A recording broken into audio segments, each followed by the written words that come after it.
This is a Willets Point Shea Stadium bound 7 express train. The next and last stop is Willets Point, Shea Stadium. Oh, yes, it is the Subway to Shea podcast. Anthony Rivera here with you talking about all the news and happenings surrounding that team from Queens, the New York Mets. Episode 201 from the Subway to Shea studios in my office. Make sure you like, subscribe to Subway to Shea on YouTube. If you're on YouTube, you're going to be a part of the chat like we have every day. Mets up in here already. We got 16 people in the room ready for a great show. Make sure you're subscribed on YouTube. You can also listen to the show on Apple Podcasts and Spotify later on in the day. But if you want to be a part of this chat, you got to do it on YouTube. You can also do it on X as well. Great to have everyone on here. I see Nelson Cruz also in the room. Shout out to you, my friend. Make sure you're following Subway to Shea on X, Instagram, and TikTok at Subway to Shea. And you can follow me personally at Ant Rivera 86. And we are, a third of the way through the season. And as my guest puts it all the time, the getting to know you phase is done. Mike Silva of Talking Mets podcast. Great to have him be a part of the show. And this is a big one because we are trying to find out who these Mets really are. And I think we've gotten a good taste over the last 2 months of who this team really is. Well, thanks for that introduction. I don't know if the getting to know you phase is revolutionary. It's changing the way people watch the game, or it's downright goofy and annoying people. I've gotten feedback on all of them, but it almost is weird. You and I were doing all those Spaces X shows in October, and then it just didn't work out. Like, I think I did one during the off season by myself. They're so hard to organize. It's the old Blog Talk Radio Live. And here we are, a third of the way now through 2025. It's like, time flies. It's amazing how quickly, but thanks for having me. And now that basketball's over in New York, we could officially say that baseball in the summer started, huh? Yeah, it's it's sad to see a game 6 end like that, trying to force. Same with the Mets, right? Trying to force game 7, right? Down 3-1, trying to force game 7. At least for both the Mets and the Knicks, it didn't end at home and it ended on the road. You don't like to lose in your home, ballpark or stadium, whatever your field and all that court. But the Mets, that's the last time you mentioned it. The last time we were together, we were doing the Spaces after every post game of the playoffs. A lot of ups, a lot of downs, and a huge offseason for the Mets, getting Juan Soto, bringing back Pete Alonso. And right now the Mets sit tied in first place with the Philadelphia Phillies right atop the NL East. Great to see the Mets get back there, considering they had a little bit of a struggle over the last month or so. It seems like this is now the month of struggle. It used to be June. Now it's May, where they struggled just a little bit, and they've gotten back on track, thankfully facing teams like, Pittsburgh and as well as Colorado. But you play the teams you play, and you got to beat them the best way you can. And right now they're in first place, and that's all you can hope for. What's amazing is that, and I think we all have to understand how long the baseball season is and the statistical ebbs and flows. The Mets played 700 baseball in April. Nobody plays 700 baseball over the course of 162 games. They're playing 556 baseball here in May. That's just 3 games over. And really, teams that win 95 games, 93, 91, whatever, that are considered good teams, what are they, 4 games over 500 most months, 5 games over 500?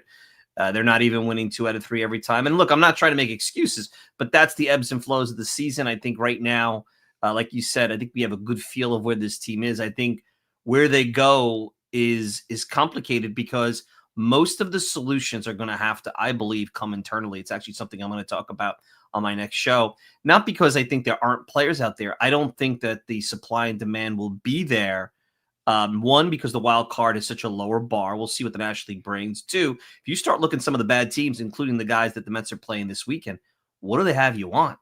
So this idea that you could just go out and go get things at the trade deadline without the pain, we saw that with the whole Pete Carroll-Armstrong conversation, or, are they better upgrades than when you have internally? And that'll be the next battle, because sometimes when you get to these, points of the season where you're supposed to make a deal, you're supposed to improve your team, and then you don't, you get scorned. And quite honestly, I'm looking at it, early returns I don't know how much are going to be available to the contenders out there. There'll be stuff available, but is it better than what the Mets have internally?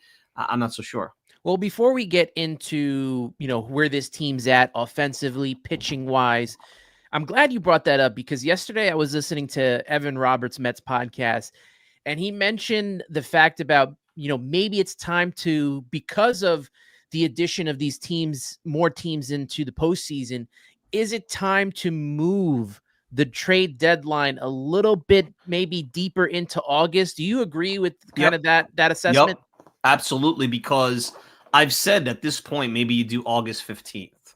That Yeah. extra 2 weeks, usually by August 15th.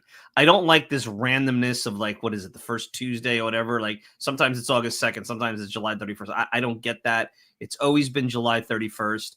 I think with the additional wild cards, it's August 15th. This might be radical, but remember, you used to have the trade deadline and then you had the waivers, and the waivers were August. Maybe you just combine the two, make the trade deadline the last week of August going into September. Look, the NBA, what do they do it? Well, they do it like from late February, maybe early March, which is about 6 weeks left of the season. So August 15th or so is kind of the same. And I think it would allow some teams to potentially, have more clarity on their position. Now, are you afraid that there's going to be more sell-offs, that the rich are going to get richer, kind of like during the waiver period where players to save money were being dumped? Maybe, but look, let's face it. You want your best teams being at the best. You want the 8 whatever postseason teams or the top 4, whatever you want to look at it, be the best of the best. So, to me, I should say 12. To me, that makes just sense. Why stop these teams from stocking up at the deadline? Well, yeah, and also it's not stopping the Dodgers. They went out and got a Alexis Diaz, who, Edwin Diaz's brother, Yep. not pitching well, but they're still making moves. I mean, you can't help that, like Mets, Dodgers, Yankees. They can't help these teams. You can include the Colorado Rockies in this, who now into June have only won 9 games this season. Like, you can't help these teams out. You can't help Pittsburgh and all these other teams that are just not willing to spend a little bit of money to get some of the top line players. And I don't know, obviously they'll have to talk about this in the next agreement or whatever, what they want to do, whether it is, have like a cap or have Right. a, which the Rockies owner is a big proponent of. Like Of course. he's a modern day hawk, and I think he's a problem in the next CBA. You're 100% right on that. And let's face it, even a team like Pittsburgh, you start to look at the lay of the land with them. I know everybody's putting Paul Skeens trades out there, which I personally think is disrespectful to the Pirates, and it's going to demoralize the fan base. agree. I know that I know why people do it, and Mets fans are doing it too. The Pirates are a team that everything has to align. You have to get your building within a 3 to 4 year period when these guys all align with their development. Look at the Mets. That hasn't happened. Alvarez, No. Beatty, Acuna, even Vientos. They didn't all align perfectly within their pre-arb years where they were going to be playing at a high level. It's very rare that it happens. I know the Nats, when they rebuilt, 15 years ago, they were fortunate where Strasburg and Harper and all these guys kind of came together at the same time. And then you have to have enough income, enough payroll to supplement those kids. And then you have that short window, and it's almost like it's like a narrow window. I know this is not the point of the show, getting into, do they have the payroll? Do they have the revenue to compete at a higher level? That's a whole other conversation and question. But now that this is the case, do you, as these bad teams, try to win? And when it doesn't work out, the players that are surrounding the closer, the setup man, the outfielder, do those become trade chips for the future? Or, I don't want to say everyone's going to be Javi Baez for Pete Crow Armstrong, but that's the blueprint. Like, now, okay, I'm out of it. What do I get? And then it's almost like fantasy baseball at that point. And is that good for the sport? Again, the top 18, the top 12, I keep thinking it's the NBA, the top 6 teams in each league, the bar on those, 5 and 6 teams have, and I think the NL will be higher this year, but the bar has been pretty low. If you win 85 games or you're on that pace, you're probably going to be in contention the last 2 weeks of the year. Why not? Why not fill the stadium unless you're in a football town and you're like, it doesn't matter, man. And unless I'm the toast of the town, I'm not gonna draw. So what am I doing here? Shout out to the 50 people that are in this room right now. Nelson Cruz saying, Mike, you look like a young Rick Pitino. Wow, that's high compliment. Rick Pitino, young Rick Pitino. I'm not all that young, but I take the compliment. I was going for Pat Riley, but Rick Pitino. It's funny because somebody was trash talking me the other day. Someone who's not a Knicks fan about the playoffs. I said, all due respect, you're a young man. I said, I've been watching the Knicks longer than you've been alive. I've been watching the Knicks since Rick Pitino was the coach in 1987. That's when I started watching basketball. So I will take that high compliment. Just wish I had his money and his stature at St. John's. I'm a St. John's grad. That's as high on the pecking order. Carlos Ramos saying it's hard to compare an 82 game season when it comes to basketball to the 162 game season of baseball. Absolutely. And I also think that in a lot of ways, the MLB, and I've said this, could reduce the season to 154 games, have like a wild card tournament. Maybe you have 4 teams play to get that final spot, and then you have a final 4. Because there's one division winner that gets screwed out of this. Mm-hmm.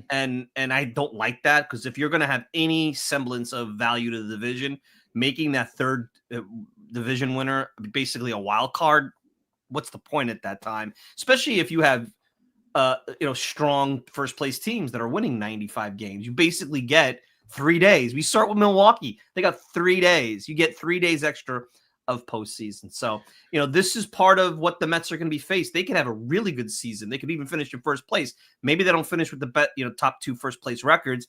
And then you're faced with the same scenario, albeit at Citi Field, which is a nice thing. And the environment's so much better. So I don't feel as nervous about a situation like that. But Milwaukee could have said the same thing a year ago. Yeah. And it's happened to a lot of teams. They've tried to give the division winning teams a little bit of advantage by allowing the wild card games to be all in their home park, but it has not worked out as they wanted, except for the Dodgers really last year is the only team that ran the gauntlet and won the whole thing. So I just don't see home field being, it's nice to have the crowd, but even look at the Mets against the Phillies. That crowd certainly helped the Mets in those games, but if Lindor doesn't get a fastball and drive one over the wall, now you want to say the crowd did that. You want to say that Estevez, because of the environment, doesn't really matter. So I think it's a little overrated. Although, look, even last year, the Phillies had said, that was a crazy home environment. And similar to, I'll use an NBA, and it's not the same as an NBA arena. I don't think Indiana wanted to get back to New York for Game 7. The Mets didn't want to get back to Philadelphia for Game 5 because that's a raucous crowd over there. Yeah. And maybe there is some levels of, and I do believe in energy. I do believe energy can create performance. And, why take that risk, even though there are many ways in baseball to mitigate that and make that still a very small percentage of the outcome. Well, to me, it's whoever is hot going into the last couple of the weeks of the season. That's the Mets got hot in September, had Yep. great pitching performances all the way around, got clutch hitting, brought that into October against Milwaukee, against Philly, and it led them to the NLCS and within 2 games of the World Series. So I always think of it as who is the hot team going in there. John Leary saying baseball should not have a cap and hopes Players Union does not give into it. I don't think they will. No, I don't think they will. Here's what I think could happen, and we kind of turn into a CBA conversation, but I think it does tie into the importance of the next couple of years, because what the Mets do, particularly this deadline with their young players, I think is going to have an impact. I don't think they get a cap, but the way you could institute what you want is penalize teams that are good from roster construction and movement. Look at the NBA again. I think that's what they're going to look at. The Knicks or teams like the Celtics, the top teams, they're very limited to what they can do to build up their roster. One of the issues with the Knicks is they really can't build out their bench in a big way. They can't just like in a baseball team like the Dodgers go, I'm going to sign this bench player, that, or do what Miami tried to do many years ago. We're just going to bring veterans on deals, stick them on the bench, have Sean Battier come off the bench in Miami, and we'll build this super team because the vets want to get their ring.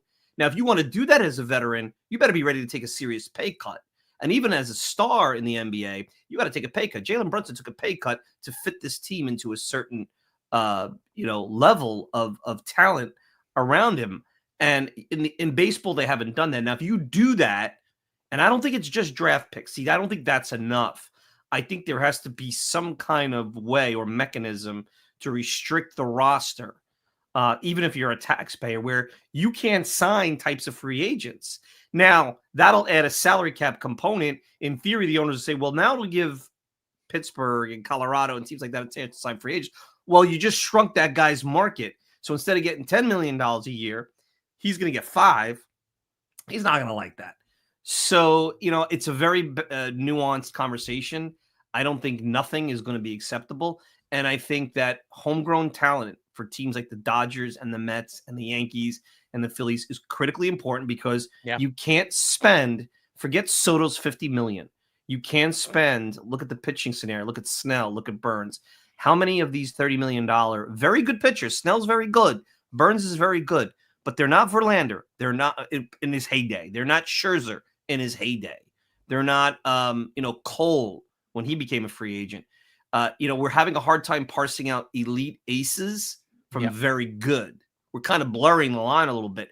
And I think you saw how the Mets built their rotation. Like maybe you just get, if you're going to have a bullpen decide the games, which no matter who's in there, get some really good 6-inning pitchers that are cost controlled and turn it into almost a college team where you're redeveloping them every couple of years and save the money there and invest in offense. You can't do, even the Mets can't do both. You'd have to have a $500 million payroll. You want to buy all your starters, a half, starters, $15 to $20 million on a 1-year deal. That's a bad start. That's a league average starter. So the Mets, what they do going in the next 6 weeks as they try to see, can they improve the offense? Can they improve the bullpen a little bit? Is the starting pitching sustainable? And even if it's not, they already have options coming down the pipeline. These young players are a big part of not this year going forward. And that's Alvarez, and that's Beatty, and that's Vientos, Acuna. Who knows what Mauricio, how he fits into that. And then you have the Jet Williams, and I think the Pete Crow Armstrong scenario, I don't want to belabor that because it drove me crazy. Because at the time, I still think that had to be made. People are forgetting the world we were in back in that time. But shows you how critically important having these players to round out your roster are. Because now a guy like Pete Crow Armstrong, his level of production, that's a $30 million a year player. And I think Zach Scott even talked about his evaluation of Pete Crow Armstrong, not even as being on the Mets. When he was on the Red Sox, he had evaluated Pete He had him as a fourth outfielder, and I remember that too. Yeah, and people were trying to compare him to Kelenic. I remember when he got drafted, like, oh, this is the way for the Mets and Brody to make up for Kelenic. And it's funny, he's probably a lot of what you thought Kelenic would be. Yeah. I still think because he doesn't really walk a lot, and he's a little more of a free swinger from what I've seen, that the sustainability of the offense might be but we'll see. At the very least, I'm a big defense up the middle. I mean, maybe Jose Siri in center field is a killer. Harrison Bader, though, I thought was an excellent in the right lineup. Defense at second short, a different type of defense behind the plate in center field. That's how you build a sustainable winner. You could survive with some clunkiness to a certain degree in the corners, but the margin of error now is so small.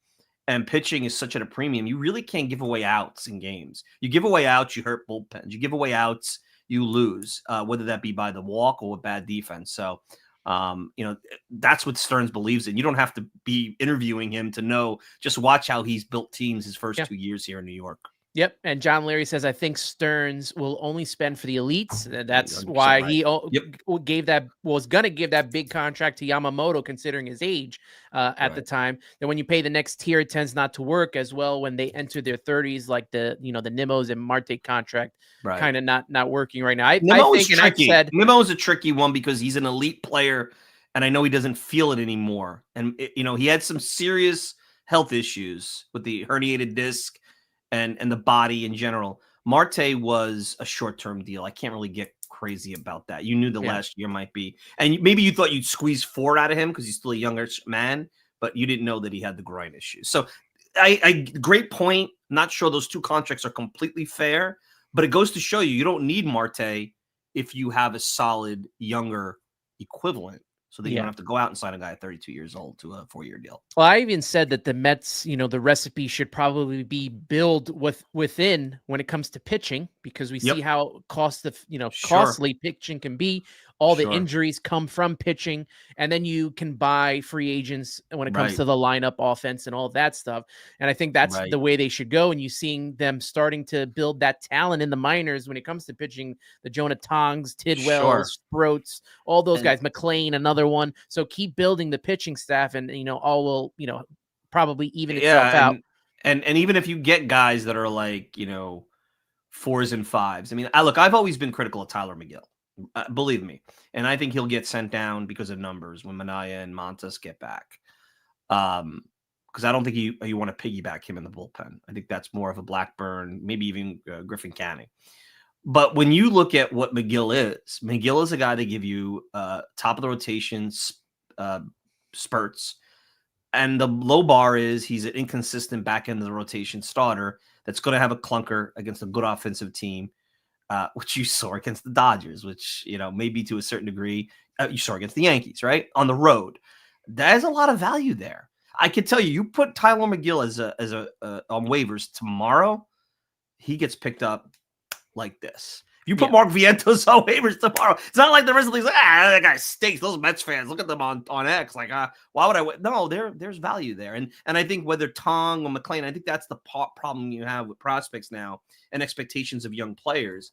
Everybody's got to be right. Everybody's got to be Wheeler. Everybody's got to be Harvey. The Mets have been blessed with some high-end lottery ticket wins on prospects. Wright, Reyes, Harvey, Wheeler, Matz to a certain degree, Syndergaard. And now when you get a really good player, like Acuna, I think is going to be a good component player. I think he's going to play a lot of infield positions. He's got speed. He could probably start for periods, but I don't think he's an everyday player. And I never thought he was based on what the profile was. And everyone's like, well, he stinks. Well, he's Iglesias. Instead of being 36 and costing you millions of dollars, he's a kid. And who knows? Maybe he develops a little bit. Plus, he also suffers from, having a brother that's elite, and everybody thinks he's going to be his brother. Mauricio, even if he comes up and he's a solid designated hitter, and he's not, Kyle Schwarber or something like that, he's still good. Like, everybody's expecting stardom. That's not necessarily the case. And they also think Alonso built into this. So, and I've been like critical of Beatty and Alvarez, but maybe Beatty turns into be a really Alec Bohm, we've talked about this 1,000 times, type of solid, component offensive player. Yeah. Maybe Alvarez turns into, and hopefully the power comes back, a good defensive, fiery leader, component catcher. Now, that's not what you wanted at a top prospect in baseball, but, not everybody turns into David Wright. Not everybody turns into Gary Carter. And I think people forget that quite a bit, how rare those guys are. Yeah, absolutely. Let's get into this offense. We're going to start off with where these Mets are, right now. The Mets offense, the good, the bad, the ugly. Let's start off with Juan Soto because he has been the talk of the town ever since he got here. And most of it off the field, unfortunately, which I got into a couple episodes ago. And I am clearly over is he happy? Is he not happy? All that's nonsense. All the people that are not therapists being therapists made me laugh. I'm like, you got qualifications to even look at that, Yeah, and he has struggled on the. Let's be honest, he has struggled at the plate here. But we've seen this before with Mike Piazza in his time getting here. Carlos Soto in San Diego. Just go to San Diego. San Diego. Most recently with the Mets, Francisco Lindor, and the fact that we've seen this the last couple of years with Lindor. It's really, this really shouldn't surprise Met fans at all right now. I'm a little surprised with the level it's funny. Here we are. We're talking about a guy with a 121 OPS plus, an OPS of 770, on base at 350, slugging over 400, very low. I mean, this is as far as low barometer as it is. A Brandon Nimmo-ish 2022 type of year, which everybody gushed over. Now, I know you're not paying $50 million for that. So, yes, I'm not totally surprised at this transition. I thought the Yankee component would have made it easier, but let's go back, and I think it was I don't know if it was Heyman or Dan Martin or Sherman, one of the New York Post, I think it was probably Heyman. Scribes had interviewed Boris, and Boris said, he just wants to get back to being Juan Soto, baseball player. You lost that. You lost that when you went through the celebrity LeBron James free agency. That wasn't his asking, probably. It just happened, but that's part of getting paid. When you became the highest paid player, that happened. And you're right, John Leary in the chat room, the underlying metrics are good. They are. I know that some people are, and I'd have to look deeper into this, the ground ball percentage on the hard hit. I agree with that to a certain degree. I'd have to compare it. I know his bat is slowed down a little bit. I don't understand that.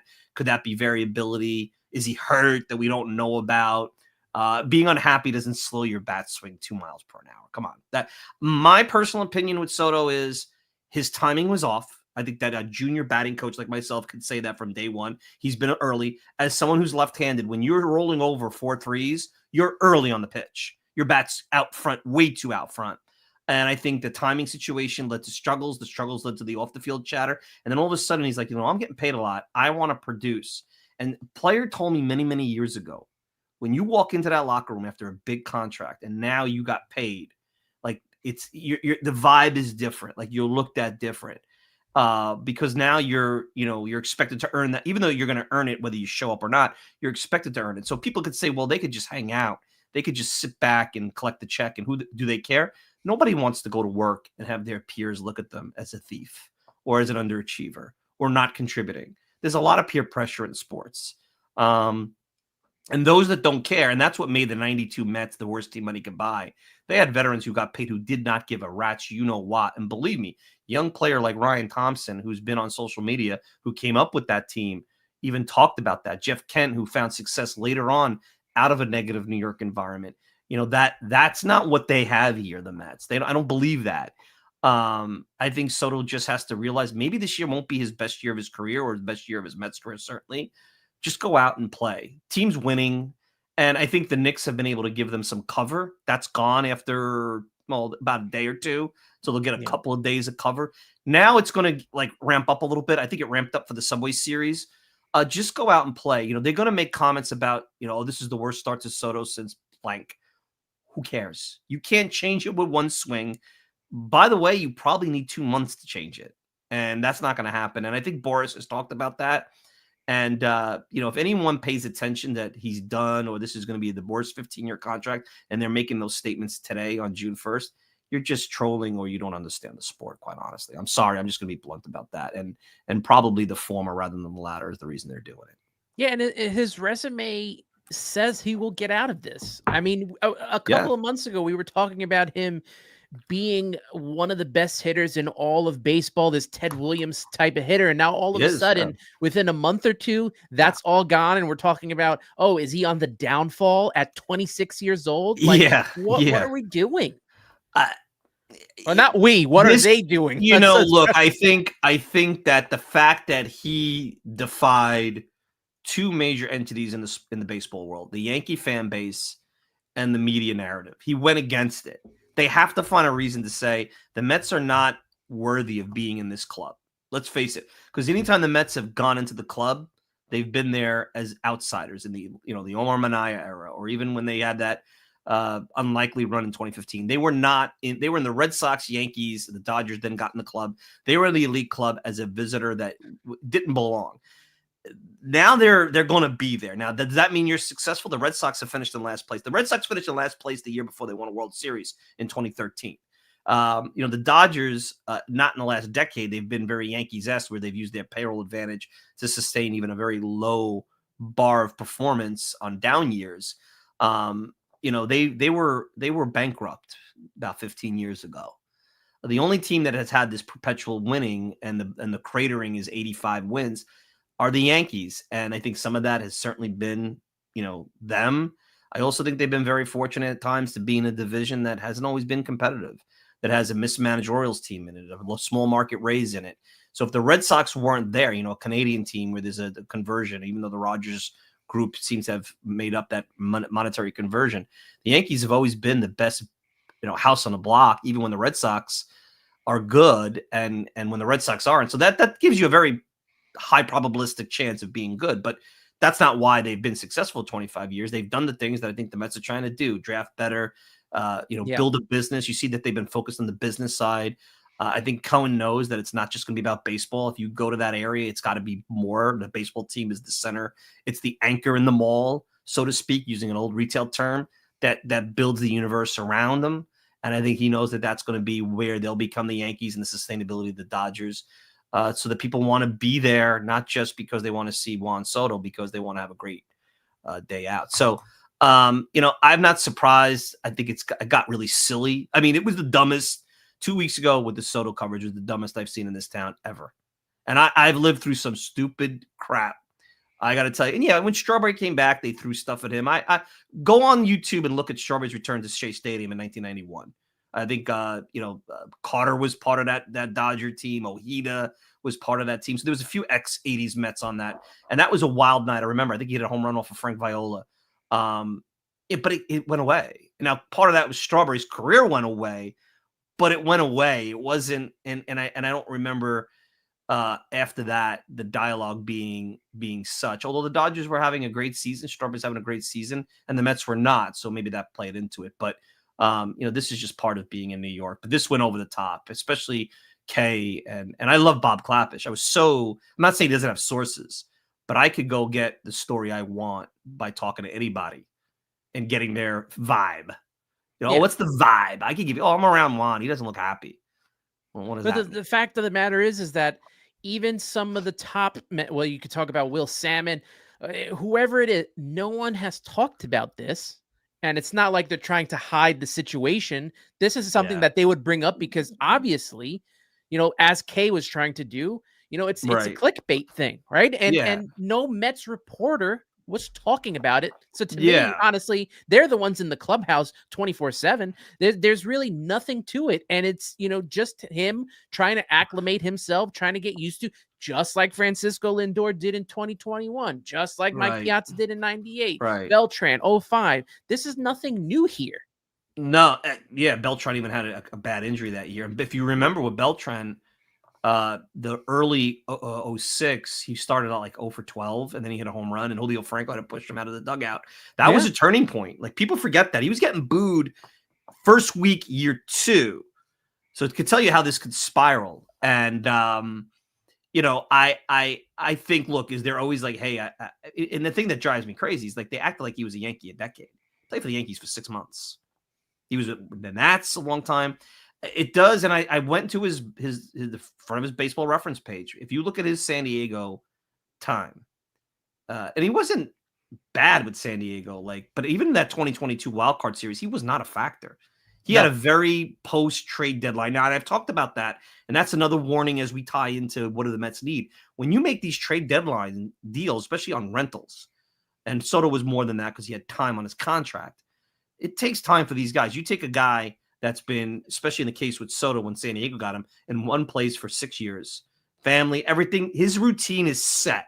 He knows his teammates, everything. You take him overnight like this, throw him in a new environment. Across the country. He's a baseball, right.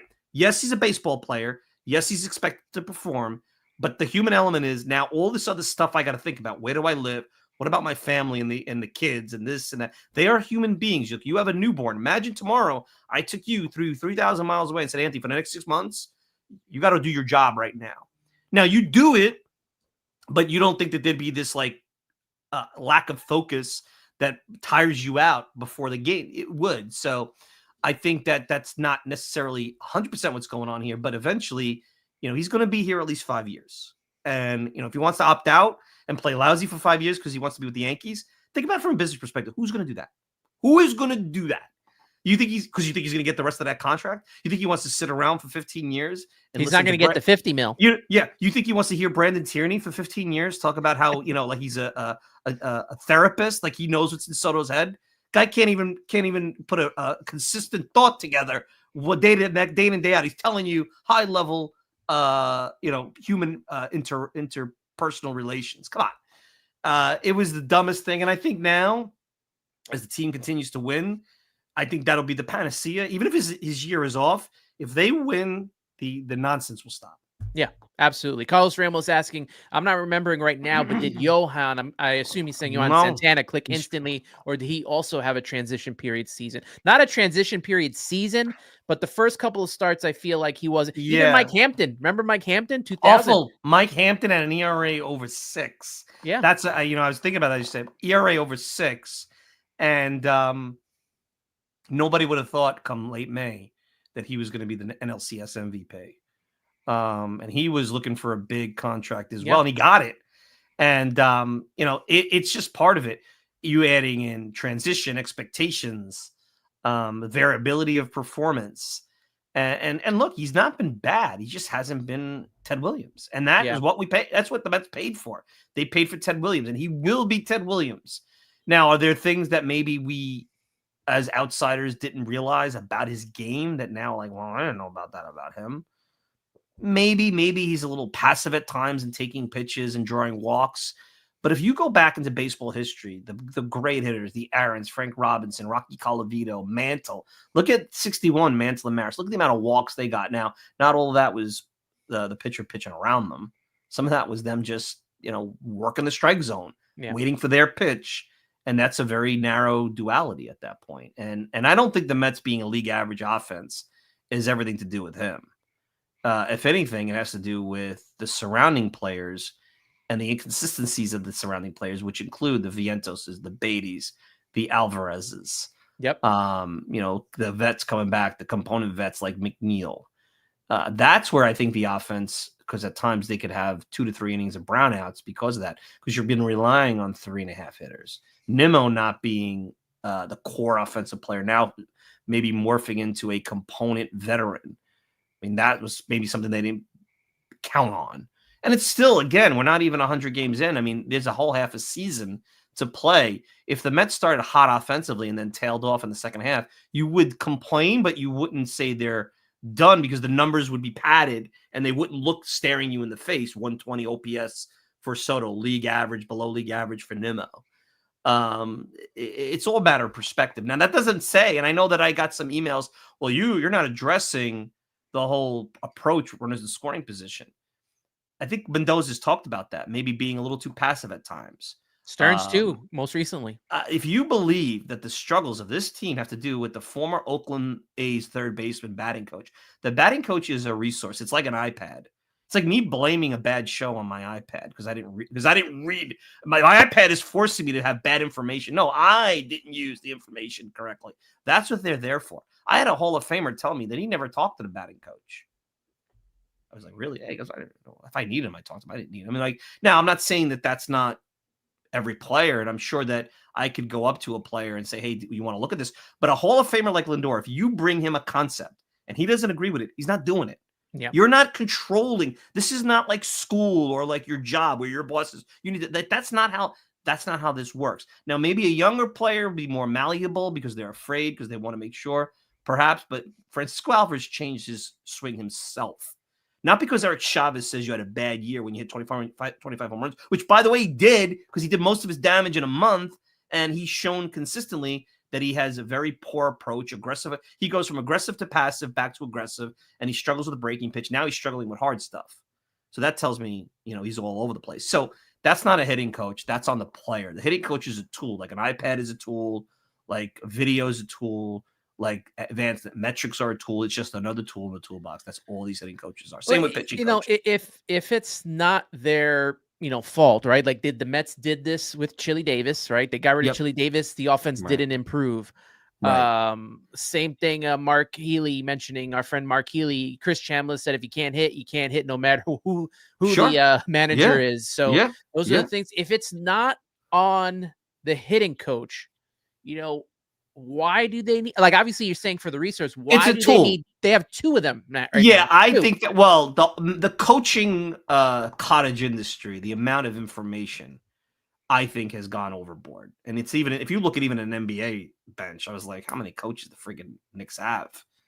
I think because the more information you have, if you don't have it, someone else does. Maybe they could glean one thing.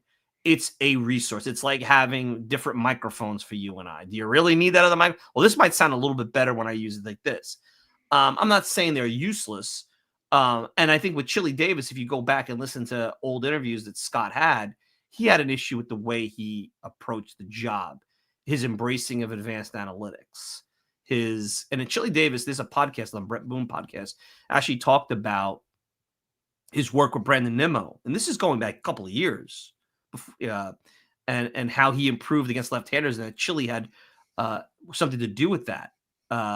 When he, Nimmo had, and part of that, and I think I kind of know why Scott didn't like Chili, is that when Nimmo came to him and talked about what the front office, the advanced analytics of the front office told him about his game, he was like, I don't agree with that. I don't agree with that hitting approach. So I think it's a matter of philosophy. And I think the players, and this is where it sucks to be a player, you have all this information, you have your way of doing things, you have a modern way of thinking. And sometimes I think in the pitching side, the Mets may have figured out taking these pitchers who, again, they're not transforming them because they're garbage pitchers. They're seeing aspects about how they their repertoire, and they're saying, can they learn, and can we give them data to approach them in a manner that makes them that much more effective. Griffin Canning was someone that every advanced analytics organization thought could be better if they had the right information. It's Griffin Canning that has to execute it. It's Griffin Canning that has to embrace it. If Chavez is this bad, and he's the reason why they hit the ball on the ground with Soto, you think Juan Soto's coming here and needs Eric? Do you think Juan Soto needs a hitting coach at this point in his career? All he needs, that hitting coach, is, could you tell me, do you see anything in my video? I could go and maybe see something. It's like having an administrative assistant. You think he needs, you think Aaron Judge needs a hitting coach? Come on. Like, we really have to stop that whole thing. So I don't think that's the issue. I think there's some randomness with runners in scoring position. When the Mets, a couple of years back, 2022, remember they were hitting crazy good with 2 outs and runners in scoring position. What did everybody say? Remember? Can't sustain this. Now it's like, well, why aren't they? Something, you're facing good hitters. I do think there is an approach. Part of it, I think there's variability. And let me tell you, you watch the games as well. They have been extremely unlucky. Even this weekend, I saw some balls. What was it? Tovar made a diving play at short. I can't remember if it was on Vientos or somebody. I couldn't remember. Goes all the way back to even Soto. He's been one of the St. Louis series. In baseball. That doubleheader is the Mets should have swept that doubleheader. I mean, they would just. It was, but it happens. You also have Starling Marte get a broken bat single to beat the Phillies in extra innings. So you just hope it evens out. Yeah, and I think it will. I mean. And I think it was Vientos that said on the post game the other day, if this is us bad, like, think about it. You have a subset, and I think it's also on social media. I think it's a very minority subset of fans that are miserable about this team. And I think part of that has to do with the OMG thing was so much fun, right? It was so much off the field fun. But they forget that this team that we love, the OMG Mets, was one Lindor home run away from not even making a postseason. And would have been looked at if Lindor's ball dies at the warning track because of bad luck, like Soto's ball died in St. Louis. You are looking at that team completely different, and you're not bitching about this year's club. If Alonso strikes out or rounds to a double play, perhaps you're looking at him. He's not even here, maybe differently. It's this small margin of error. The good thing about the Mets front office, I think they understand that, and I don't think they get caught up on that. I don't think, unlike the prior ownership group, they're like looking at shows like this and worried about what we say and what the fan feeling is. I think the old ownership group would have fired Eric Chavez, just like they fired Dave Hudgens, if you remember, 10 years ago. By the way, Dave Hudgens went on to be the hitting coach for the Astros. Forget sign stealing for a minute. Even without the sign stealing, they were a pretty good offensive team. So was it Hudgens or was it the players? So remember that. Well, as Mark puts it, only thing a hitting coach can really help with is stance adjustments. Yeah. And, shout out to Mark. He is listening to the show while spackling and painting his house right now. Spackling and painting. Appreciate you, my friend, for tuning in. Good for you, Mark. I don't want to spackle and paint on a Sunday. So let's get into more of this offense and the components, the players that are a part of this as we move from Juan Soto to the other signing the Mets needed to make, and that was Pete Alonso. He got off to a very hot start, basically carried this offense for the first month of the season. It's cooled off a little bit, but how important was it for the Mets to bring him back? I said in the offseason there was only so many ways to improve the offense if you looked at their roster, and Soto was an easy one, corner outfielder, and then it was either third base, moving Vientos to first, or getting yourself an elite second baseman, not easy. So Pete made a lot of sense. I think Alonso at the prices that were out there did not. And there's a lot of data to support Stearns and Cohen that say after the age of 32, all you got to do is take every elite right-handed hitter from Jeff Bagwell to others from the 60s, Frank Robinson, who lasted a little longer. Once they hit a certain point and their bat slows down, that power goes away. They change completely. And I think that's the fear with Pete Alonso, Richie Sexson, and that's certainly not a Hall of Famer, but happened as well. With that said, there are things that players can do to extend their life. And I think he talked about it. He's mentioned a little bit about flexibility and some of the things he's doing. I think the other part is, and I think you're seeing that this year, if you don't see how critically important defensively he is at first on the picks, you're not paying attention. And that's with Lindor, who's never had a great arm. That's with even forget Vientos and the issues he's got with throws from third base. He made a play on Friday night. I think it might have been Vientos on a hop. You know what I'm talking about on Friday night? The hop came up late. I was like, holy, you know how fast that ball's coming at you? Do you know how hard that scoop is? And he's vetted out through analytics that those metrics bear that he's very good. So I don't worry about his range. And I know that he's got the yips for a little bit. He seems to have come over that. I think throwing doesn't bother you either? It does, but I don't think he's Steve Sachs or Chuck Knobloch yet. I mean, it's something that's going to, and it's never done it before, but I've seen it. Obviously, we've seen it go bad. Well, he had the issue throwing to second for the longest time. Remember that double now play it's to home second? and Now it's throwing to first to the pitcher. Yeah. He Lucas Duded that throw on Sunday night against the Yankees. That game is completely different if he doesn't do that. But the combination of power, the spirit, the will to want to be here, those are important. I still think that you don't want to commit more than 4 years. Do I think he's a $30 million a year player? He's got tremendous power and the value to the Mets versus somebody else. I do think his market will be slightly more robust, but this is a sport of groupthink. This is a guy that's going to be going into age 31 season. Nobody's going to give him more years past 35. But somebody might, and it mightn't be more than just the Mets versus the Blue Jays.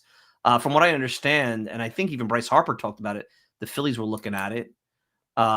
It'd be, who knows what goes on, with these teams that think that, okay, bringing Pete into my lineup is the elixir. The Cubs for the longest time, that's probably not an option. We're talking about it. So I think he's important. I think sometimes fans want him to be Aaron Judge. He's not Aaron Judge, of course. That's Mickey Mantle you're talking about. But he's such a good player. And when he's proved his approach, and he, again, think about this whole hitting coach thing. He actively knew he had to get better. I know for a fact that former players have talked to him, that he's been talked to about his approach. And I think I always said, can he be Paul Goldschmidt? Can he be a more complete hitter? I don't know if he's a 300 hitter, but I think him laying off tough breaking pitches. I think I did a Beyond the Mic premium content video early in the year about his at-bat in Miami, about how he fouled off tough pitches, laid off. Like, these are things that as a good hitter does. And some of that has to do with just the approach and recognizing, a lot of it is recognizing the pitch out of the pitcher's hand. And unlike Alvarez, he's trying to crush the ball. When Pete just tries to meet the ball like he did in Milwaukee that fateful night, look how far it goes. I mean, he wasn't trying to hit a home run. He just tried to hit the ball hard, and he hit it the other way, and it went out. And I think that's what, Pete Alonso is all about right now. When you talk about approach, I think there's no bigger and best approach that we've seen than Lindor finding his permanent home as the leadoff hitter. Now, you could call him leadoff Lindor.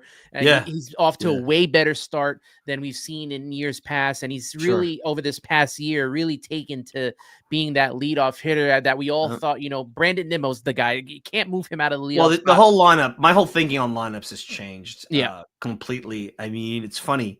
And part of that is because I play fantasy baseball. I play in a Stratomatic league, and I've actually started to look at these things and look at guys like Tom Tango and Mitchell Lickman and these old school original gangster analytics guys. And I came across an old Fangraphs article about lineups. And some of the data indicates that the number 3 hitter comes up with more times without runners on base than anybody else. And that's through data. And I never thought of it that way. And now Soto, of course, is hitting third, which makes you wonder, did they do that to take pressure off of him from having to drive runs in? It made me wonder when I saw that. The leadoff hitter is always the speedster or the on-base guy. But if you're going to turn the lineup around and the top 2 hitters are going to get the 5 at-bats, do you want Nimmo to have it, the speedster like Acuna to have it, or do you want Lindor and Alonso to have it, or Lindor and Soto to have it? It's common sense. It makes you even rethink old Mets lineups from the 80s and all that other stuff. So Lindor certainly has earned it. He's earned it because, think about it, if he's not batting leadoff, does he get a chance to even hit that grand slam against the Phillies in October? Or the home big run, spot. Or the home run in Atlanta as well, because historically he's been, a 3 hitter or something like that, or whatever it may be. Lindor is maybe not Diaz level Lazarus here in New York, but could you have imagined, and think about what we talked about with Soto, where he was, he pulled his oblique late summer in 21. highest paid shortstop, myself included, was very skeptical that he was the guy, because at that point payrolls hadn't skyrocketed to where it was now. Like now you're putting your chips, but we also had a Wilpon mentality where that was going to be the chip. That there was not a second chip. There wasn't a Soto. There wasn't any more. That's going to be the guy. And here he is now. The fans singing along to his walk up, loving his Instagram post about his family. He's a sincere guy. He looks like a great family guy, completely comfortable in who he is. And he wants to be here. You can tell. Yeah, I mean, at this point, this is home. Sure. Yeah. I mean, and that's a player that's that comfortable with himself and figured things out. The sky's the limit. I mean, that's ultimately here. That's what's gonna, and that's what's in Soto's way a little bit. Him thinking, I gotta make up this contract and I gotta be perfect. No, you just gotta be who you've been. Just be Juan Soto. And if that ain't good enough for these guys, then there's nothing you can do. You're never going to make some people happy. Let's put it that way. Well, Carmen Neal has a good comment here. He says, Soto hasn't gotten off to a great start, but Lindor and Alonso have certainly benefited by his presence. When was the last time Lindor has had a start as good as this year? Yeah, I mean, he had a couple of valleys, but he's, think about it. He's about 800 OPS, and but with those valleys, it was like, 2 for 33 or something like that. The lineup is deeper. You have to think about, especially you can't walk these guys, because if you walk these guys, then you're going to have runners on base for Soto. I agree with that. It's always been the chicken and the egg with Alonso. Is Soto batting in front of Alonso benefiting, Soto more than, because Alonso needs that protection. It's like chicken and the egg scenario at that point. So I'm not so sure. I know they're a league average offensive team. I could look at the numbers. And they may have been bolstered by that Nationals game. They scored 20 runs or 19 runs, whatever it was. But I just think and I'm not trying to go on analytics on you guys. The expected batting average, what my eyes have seen, the fact that they've had some really significant underperformances by the component players, the fact that you may even have a Mauricio who's hitting the tar out of the ball down in AAA, joining this offense very shortly. There's a lot of reasons to get excited. And I will tell you, the Mets are going to have to find their solutions largely internally, because I don't know who's going to be available. I mean, I've heard names like Cedric Mullins in center field. Okay, I get that, center fielder. Even bullpen arms. Start to look at the teams that likely, and I know that will change, are going to be non-contenders. You want anybody from the Rockies bullpen coming over here? Maybe David Bednar, Pittsburgh. Something like that, buy low or something like that, this possibility. But what makes David Bednar a better bet to be a contributor this year than somebody out of the minor leagues like a Blade Tidwell coming out of the bullpen? I think that's where the framework and the mindset of a Met fan has to change, where this organization builds the team starting in the offseason. They don't just make front page news and say, we'll figure these things out come trade deadline. No, they're building every moment they're building. And I think that's a big difference in how the team is run. Yeah, absolutely. Now, look, with Nimmo moving out of the leadoff role, he really hasn't found, I say, a consistency with who he is as a hitter. He's become more of this power type hitter, hitting less for average, getting on base a little bit less than he did when he was, leading off here. But as they've been putting him in the number 2 slot, he's starting to hit a little bit better. We've seen over the last week or two. Is that the best spot for Nimmo? I mean, he's constantly moving around the lineup. You talked about how much, what you think the lineup should be. Where is the best spot for Brandon Nimmo right now? Well, it goes back to what I said. My old thoughts on lineups is he's the leadoff guy, and your 2 best hitters. So technically, Lindor and Soto should be your 1-2 hitters, and that's how it was when the season started. And then, maybe Nimmo goes into your 3rd spot because he's going to come up with nobody on, and then Pete bats 4th, and so on and so forth.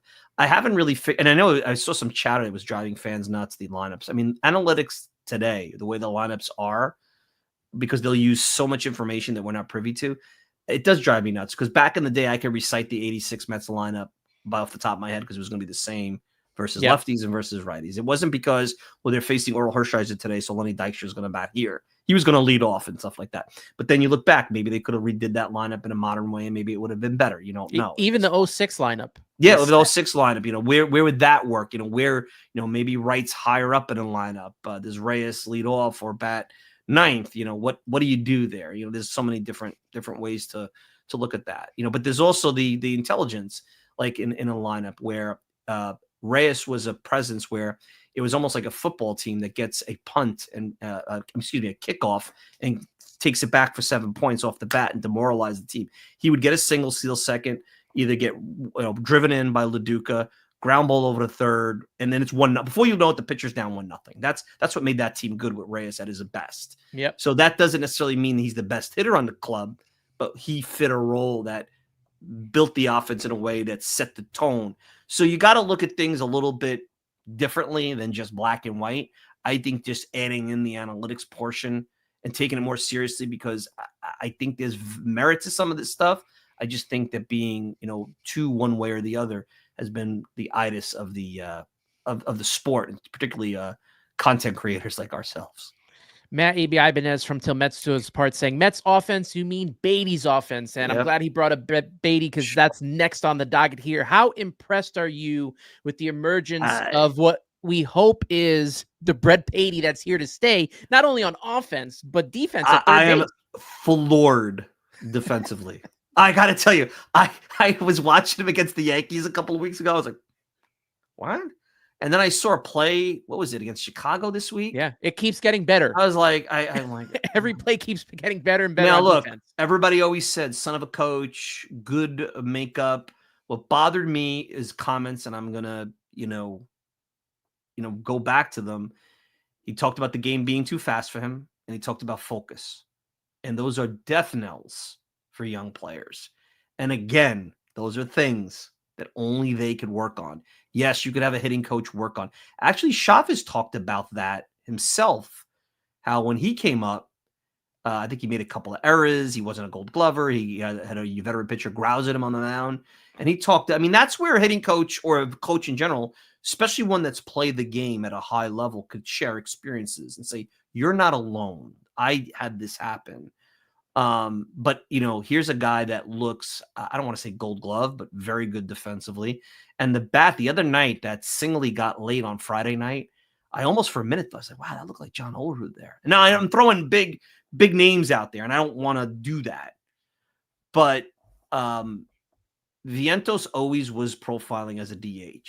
And I always had my doubts that Vientos was a middle of the order hitter. I always felt he might have been more of a seventh hitter that's going to crush bad pitching, maybe crush a fastball, but would struggle. And I go back to the at-bat against Cruz against the Yankees on that Saturday afternoon. I didn't have confidence against a pitcher of that ilk with that kind of spin, with that kind of stuff that he could make it happen. Now, I know everybody says, well, what about the postseason? They now have a book on him. They have a year's worth of data. They have a postseason book. He now has to adjust. And a former hitting coach told me a long time ago, the reason Wright and Reyes were elite is because they made the adjustments, whereas another prospect, Lastings Millers, did not. And it's sometimes up here making those adjustments. Can he make those adjustments? That's why they call it a sophomore slump. Keith Hernandez has talked about it. He struggled like that, after he got brought up. And I think the fact that you could take the defense off his plate, because now you got Beatty. The question is, are they going to let Beatty hit against tough lefties, or do they feel like, let's just ease him into this a little bit? Because they've been sitting him against the lefties. And that would be the next step. But look, this guy, again, I talk about solutions coming from within. There's your bat. Like, that's the bat that maybe you've been missing since the start of the year, because your DH spot was a little bit of a black hole because Winker was off to a bad start and Marte isn't hitting. And now you move Vientos there, and maybe he focuses on hitting, and now you got Beatty at third, and you get the glove that you need. Because right now, Vientos, I don't know if it's the offense that's bringing it to the field. He's regressed defensively. He's never great. He's like, I know it was a tough play on Friday with that 100-mile-an-hour grounder, but a good third baseman makes that play. Well, even last season, with how well he was hitting, I still thought that his defense was decent enough. Passable. Passable. Good arm. Be the third baseman. Really good arm. Good arm. And he's just regressed. It's been a total 180 for both of these players. And as Brad puts it, it looks like, Vientos is probably going to lose this job at third base since he struggled so much here. Right. I even mentioned a possible sophomore slump to him in his second full season in the league. And fans were just like, I don't know. Just he looks like he is going to be that guy. You know And what the I sophomore did thought slump he was going is? to be that guy. Sophomore slump is they've caught up to you. Now it's your turn. Are Adjusting. you going to adjust and work on these things? And I he think adjusted last year a lot. yes, He but made a lot of adjustments. It's an ongoing thing. Yep. It's an ongoing thing. Even every great hitter has to adjust. And I'm not saying, look, fans get on my case because I am hard on young players. You know why I'm hard on young players? Not because I'm being hard because they're young, because I don't care that you were a top 100 prospect. Whatever they say you're going to be, whatever comp you're going to be coming out of high school or college, that's all fun for us to talk about. It means nothing until I see it on the field. David Wright came up and, I was excited. But know what excited me? He hit 14 home runs in a month and a half when he got brought up. And by the way, the following year, Willie Randolph gave him the Paul O'Neill treatment, and he kept Piazza higher in the lineup, treating him like a veteran, like Don Mattingly got treated back in the end of his career, and made Wright earn his way into the middle of the order. And then by the end of the year, Wright was in the middle of the order. Piazza was batting seventh because Piazza was declining. His bat was declining a little bit at that point. He earned it. It wasn't because he was, bequeathed this.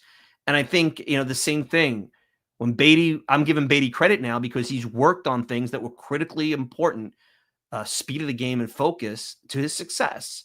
Alvarez maybe has some of those qualities. I'll tell you what, and I don't know if the Mets will do this, but I would send Alvarez down for Hayden Singer tomorrow and give him the Beatty treatment.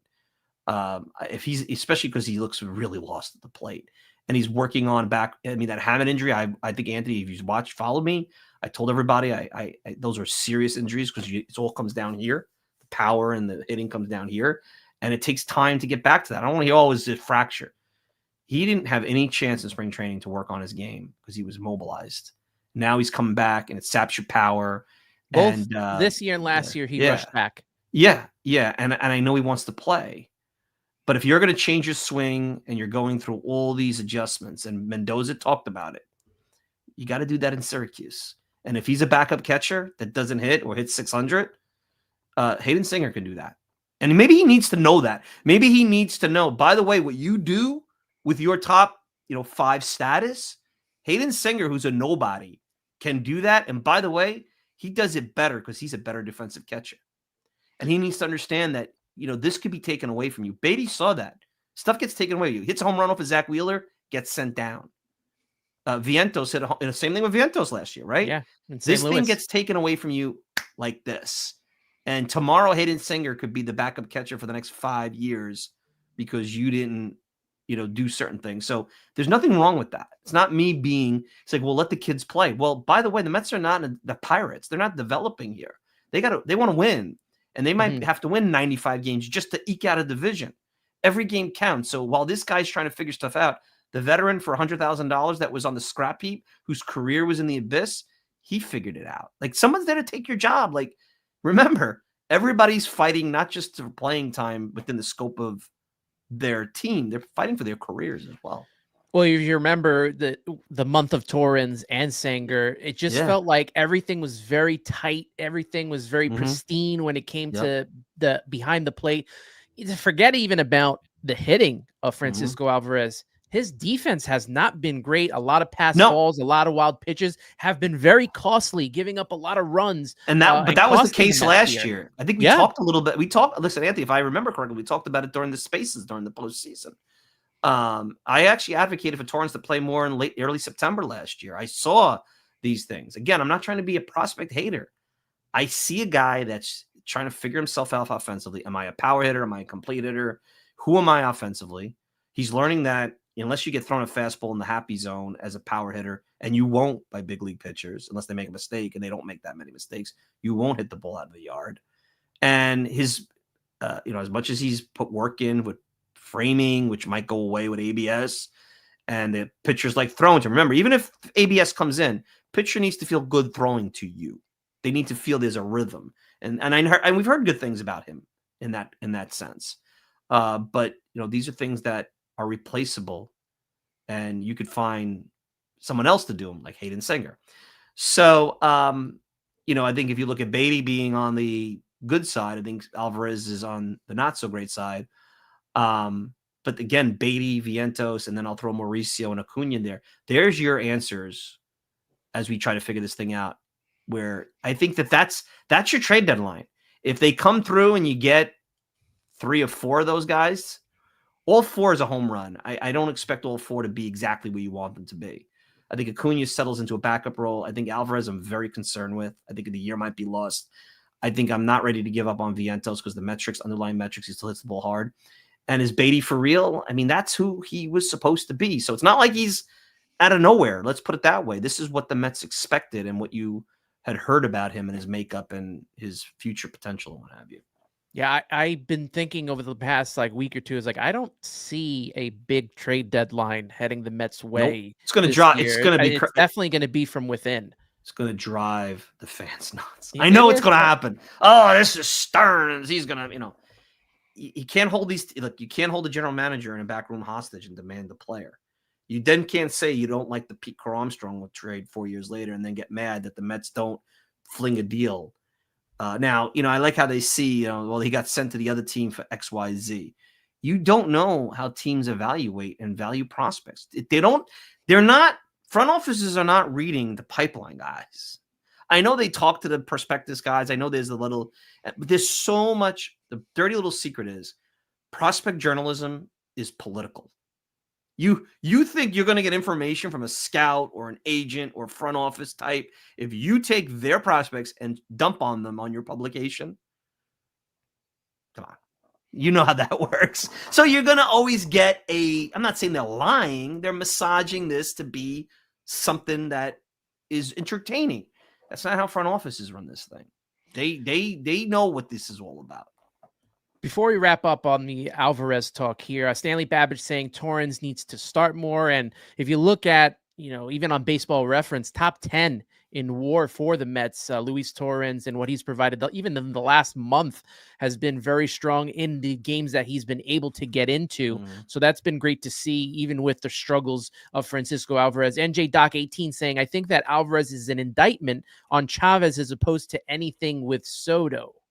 Well, I mean, I don't know. Did Chavez say to work with JD Martinez? And I know he talked publicly about how he thought his first year wasn't good. And again, I'll say it wasn't good. He had 25 home runs. Did he get into the kid's head? Chavez is the one that said someone's talking to him and getting in his head. And, I asked around and people like, well, I don't know anybody that's talking his head, but who's the most logical person? His agent? Hey, you need to go out there and hit home runs because home run hitters get paid. Is it his own mind that he needs to be Mike Piazza? It goes back. Just be yourself. Whoever Beatty turns out to be, is it Alec Boehm or is it, Eric Chavez? We love to compare. Be Brett Beatty, and believe me, at some point the comparisons will come. And Juan Soto didn't get called up and say, "I want to be." Maybe he said he wanted to be Ted Williams, but he wasn't compared to Ted Williams day one. He morphed into that by being Juan Soto.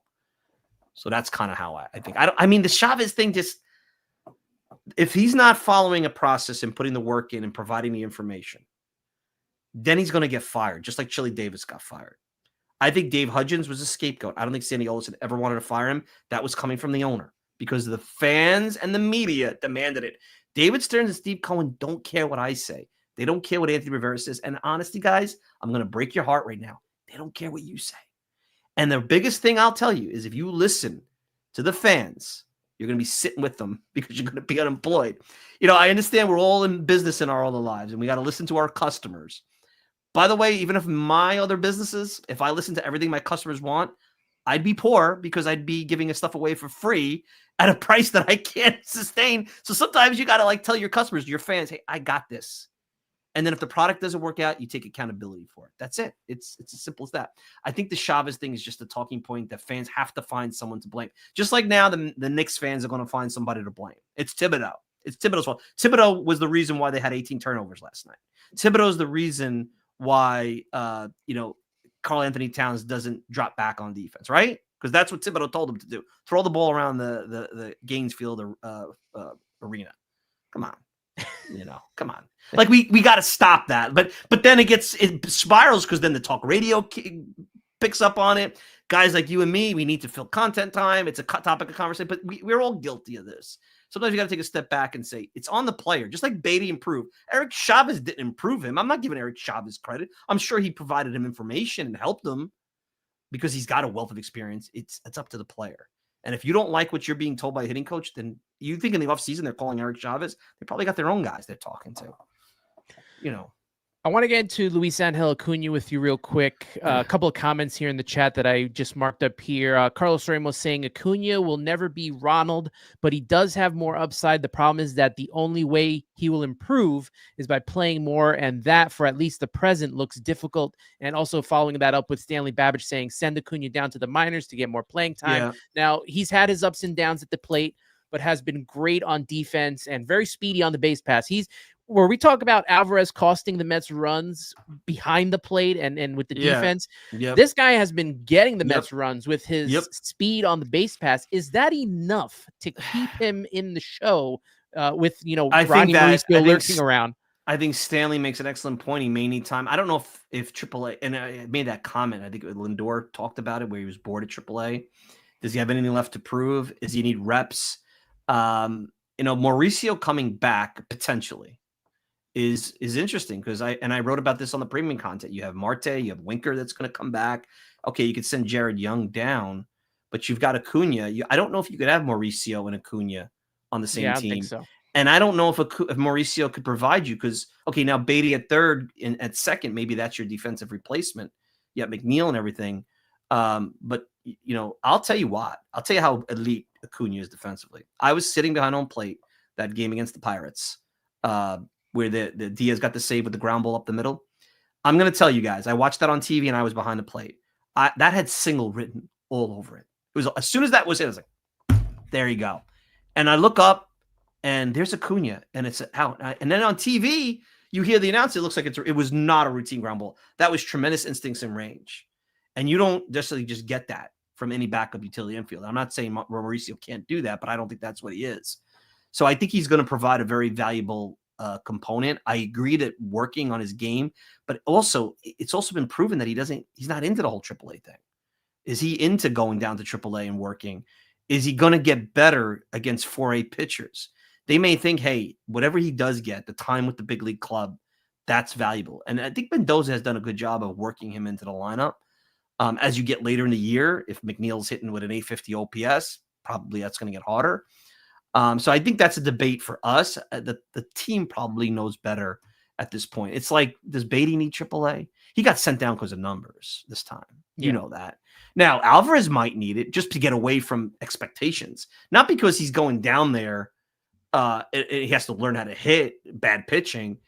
The expectations, it's like go into the anonymous part of the game, work on stuff where the results no one's really going to look at least for the most part. So when it comes to Mauricio, there was always the talk about when he should bring him up. Obviously he's tearing it up in the minors, but during the press conference this past weekend, Stearns and Mets officials feels like there's more development that is needed. I think he only played in, 23 games maybe when he came to the majors in 2023.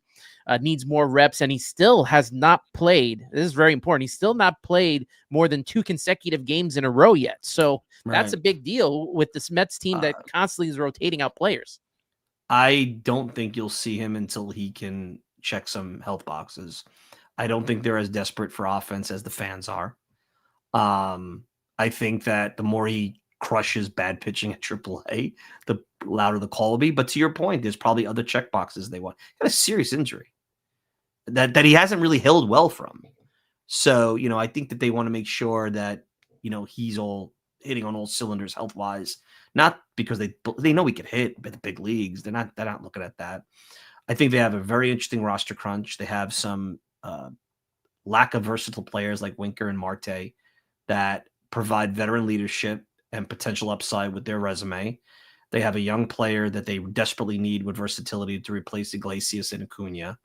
You can't send Vientos down, and you need a backup catcher. And right now in baseball, because of the fact that you need 13 pitchers, you only really have 4 bench spots, really 3 bench spots, because there's one of them is going to be a catcher.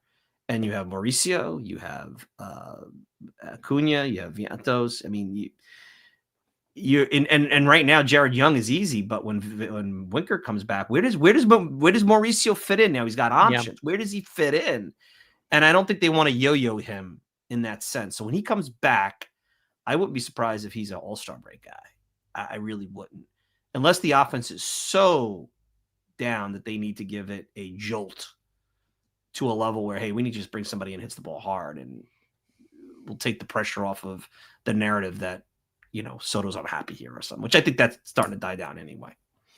I know you mentioned this in one of your videos, and before we get into the pitching, I want to talk about one more player. What do the Mets do with Starling Marte? He's kind of like the emotional leader right now, close to Juan Soto. You mentioned the Julio Franco to Beltran thing in 06. Yep. I think this is like the same kind of thing with Marte and Juan Soto. Yeah. What do you do with Starling Marte? He really hasn't provided much, and he's hit a home run on Friday off the lefty. Bat speed is down. Obviously can't play the field, can't play every day. The groin situation, like he had a serious groin injury. And I know I saw a comment in the section. Everyone says, every time there's a big play, Marte was on base last year. He was. Look at the videos at this point. Big hit earlier this year against the Phillies.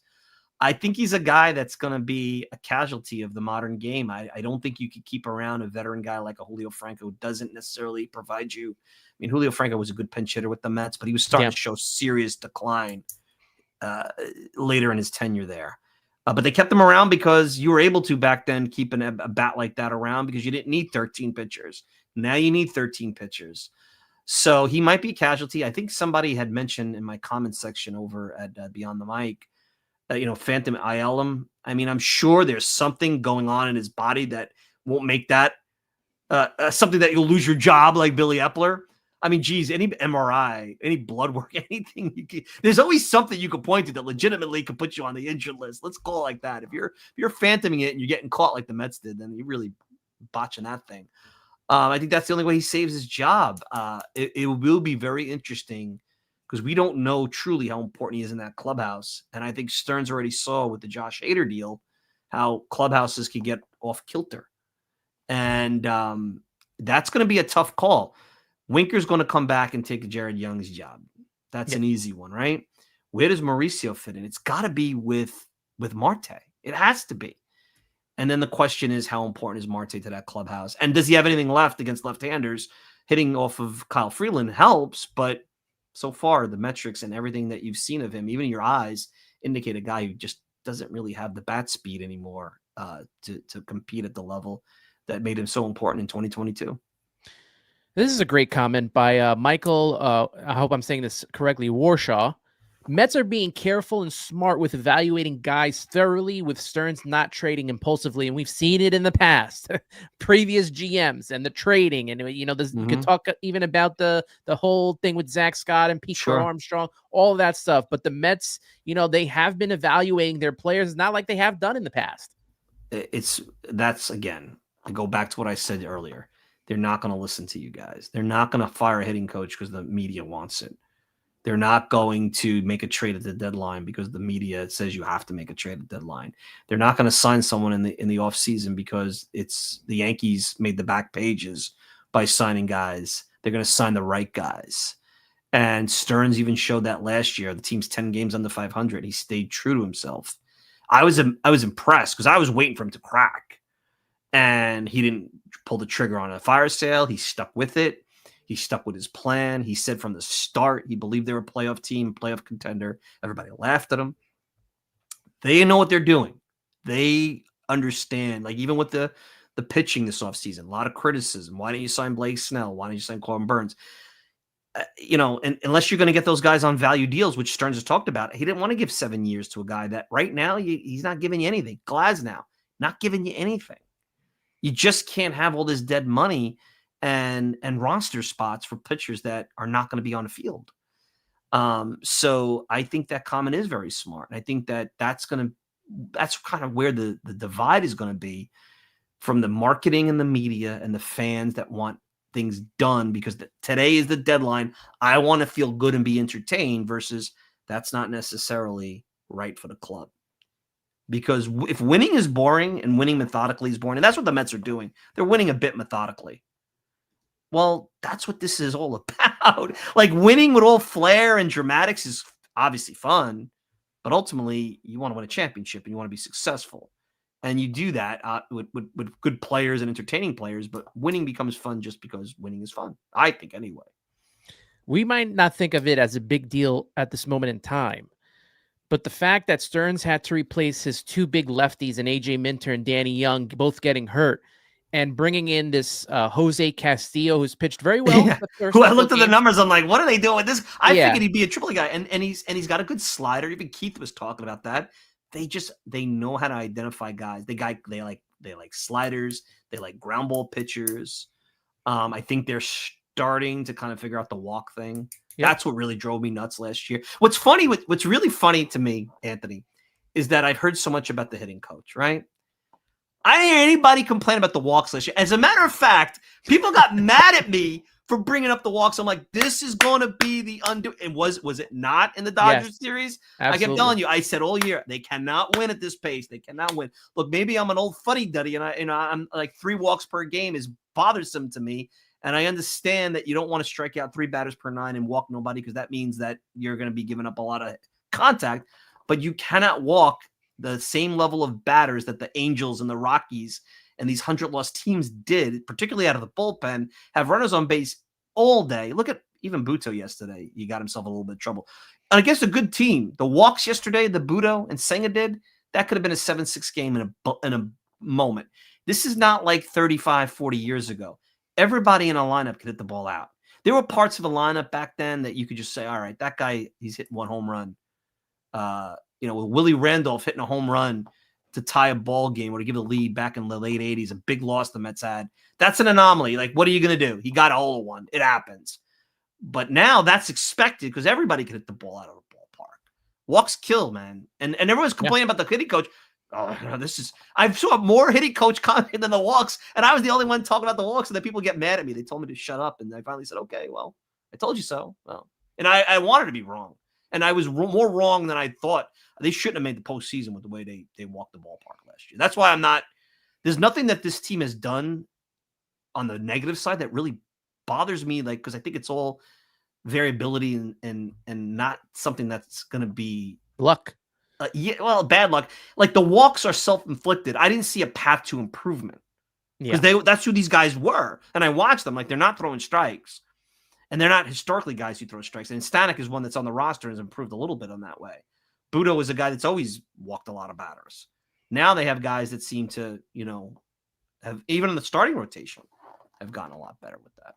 I think we are going to look back on Stearns this year and we're going to hone in on this Jose Castillo signing or trade, as well as bringing back Brooks Raley, who's going to come back at some point this year, possibly. So let's get into the pitching. The Mets pitching, the lab of success here. Look, starting surprise, man. Who has been the biggest surprise for you out of this rotation? And most impressive? Yeah, I mean, I think that's a tough one because I wasn't so sure about Holmes, but Griffin Canning has been really good. I don't know if he's coming back down to earth a little bit. I know he pitched well against the Mets last year, but with a guy that works off of secondary pitches and doesn't have a good fastball, that's very uncommon. I think that's where he might still, the bullpen might be where he goes. Maybe he's a bridge guy. We'll see. I think David Peterson is similar to in a smaller way, like Beatty has night and day. Remember we were talking about him last year, Anthony. The metrics weren't good for him. Guy just gets people out, finds ways to get people out. He's always had moxie. I think it's a tie between Peterson and Canning. And I mean, how many closers? I know Ronaldo Lopez did it last year with Atlanta, but how many closers, and Eckersley did it from one side to the other, from starter to reliever, can come in and be like, really, let's call him like maybe he's a number 3, but a number 2, number 3. And he wasn't a good starting pitcher. When the Yankees took him on, they converted him to an elite bullpen arm. Usually the other way around is easier. You don't see it to the starting rotation. Yeah. And, so I would say though, those 3 guys, I mean, if you had me pick one, Griffin Canning is probably the one that's the most surprising because I didn't think out of the rotation he'd be this effective. I thought out of the bullpen he could be but not out of the rotation. So Carl McNeil agrees with you. Thinks Canning definitely is. For me, obviously, it is Clay Holmes. I mean, like you mentioned, the fact that the transition from the starting rotation, from the bullpen to the starting rotation, has been amazing to see from him. And you think about it, his innings here. Most innings thrown in a year for him, 2021, 70 innings. Last season, he threw 63 closing and out of the bullpen for the Yankees. This season, he's at 60 and a third innings pitched. Well, We're closing in on now you know those why innings. they got the sixth starter. They got Blackburn. And that might cost them some games because you're going to have a lesser starter, whether it be Blackburn and it will be fascinating to see how Montas and Minaya fit into this, because you got to probably send McGill down because he's got options. That's the only reason he gets sent down. You got to maybe move either a Blackburn or Canning to a bullpen role. And I think that will help them because they're so heavy bullpen that you could then use a starter to give you innings. Kind of how they did with Buto last year. They use him then he would be down, but that was more detrimental because they needed Buto as a high leverage reliever. This is a situation where if you're up 7-1, now you could bring in that piggyback starter. I don't know if they would and they may have to piggyback a little bit because I'm not sure how long Montas could go. And they may also look at guys like Montas and to a lesser degree, Minaya as 2 times around the order guys. I think Minaya could probably go more. So maybe they'll have like 2 starters go. So it'll be fascinating to see how they incorporate those guys. What's amazing is no Mets fans are pining for either Minaya or Montas. And Minaya was a huge part of last year. And Montas was expected to be this year's Severino. And in a lot of ways, I've already seen them looking at him in Brooklyn. He looks fat. I'm like, oh, here we go. Because, what's going to happen is he's going to come in and have a not so great Mets starting pitching performance. And now the pitchforks and the fire are coming out at that point. I'm going to agree with my guy, Carlos Ramos here. Not a surprise for him, but the most impressive has been David Peterson. And I got to agree with this. The thing coming into this year with David Peterson for me was finding that consistency to last in the rotation for a long time. Yeah. We saw a great David Peterson coming back from the hip surgery last year, even in the spots that they put him in the postseason out of the bullpen, closing out that final game of the series against Philly, against the Dodgers, against the Brewers. Like, think about it. Like, that was a huge 9th inning. When I saw Peterson, I was like, oh my God, the way he bridged the Phillies game to Diaz. Maybe that's where his development happened. It's so tough because you could make any of the argument, any of those 3. Nobody's wrong. That's how good the starting pitching's been. And I think it's sustainable because we're now, at a point where, maybe they'll wear down a little bit, the Cannings and Holmes because of the innings, but they already have a plan for that. And it's not like Minaya and Montas are chopped liver. Those are guys who give you quality starts. those were elite top of the rotation options in Oakland. Now, Montas, I'm not as, great crazy about. I know he gets hit, lefties hit him a little bit, but you could probably navigate lineups that way a little bit. Not every team is heavy lefty with big bats, Braves and Matt Olson certainly, but Harper, Schwarber. Maybe you don't start him against the Phillies, maybe that's something to do, but so yeah, nobody's answer is wrong. It's probably been the biggest surprise of the organization since spring training. Yeah, and he's had his ups and downs in his career, injuries every season for him. And now to finally find this, consistency could help the Mets out, not only this year, but going into the future where free agent pitchers are just too expensive, especially lefties. He could be a very important piece. I want to talk about Kodai Senga because you talked about, not having that ace. And obviously he's not the ace level pitchers that we are accustomed to. But Kodai Senga has been really good this season and as a Met in general. Can he be that ace that seems to be lacking in the rotation? Look, ace to me is a guy who takes the ball, goes 7+ innings in a big game. That's not going to happen with any pitchers anymore. How many pitchers are going to do that? There's no Max Scherzer, vintage Max Scherzer. They're going to give you 90 to 100 really good pitches. And I think the thing that's been impressive about Senga is that when he hasn't had his best stuff, he's been able to work contact, get ground balls, overcome some early runs. He did it against the Dodgers. He did it against Colorado yesterday. That ghost fork, until, again, I was very blessed to have the contact that got me seats behind home plate. Watching that behind home plate disappear, it is literally an impossible pitch to hit. How he's evolved in throwing strikes. in a way, the Mets, it hurt them last year, but not having him reach his innings threshold and not have an opt-out is going to give them a guy at a very good price for a couple more years. They would have to compete for his services, and I think he'd get a nice contract. I think Kodai Senga has been everything that that you could have asked for, and probably a lot better than I expected. I expected back of the rotation, walk too many batters. I expected probably Tyler McGill. Like, to be frank, I think that what you see out of McGill, I expected out Senga. And I wanted Chris Bassett to stick around because I liked Chris Bassett.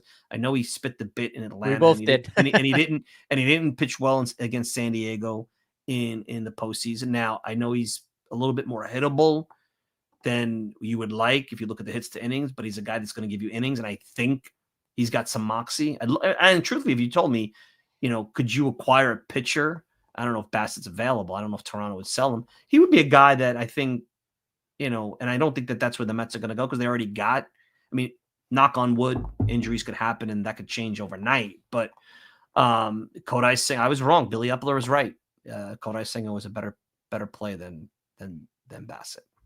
SNY Mets on X posted the graphic earlier this morning. The lowest ERA among qualified National League starters. Number 1, Kodai Senga, 1.60. Mm-hmm. Number 5, David Peterson, 2.69. So top 5 pitchers, 2 of them belong to the Mets rotation. We're going to get into the bullpen, but quickly, just shout out to everyone in the chat here. We have 240 people in this room with us for the live. I'm humbled.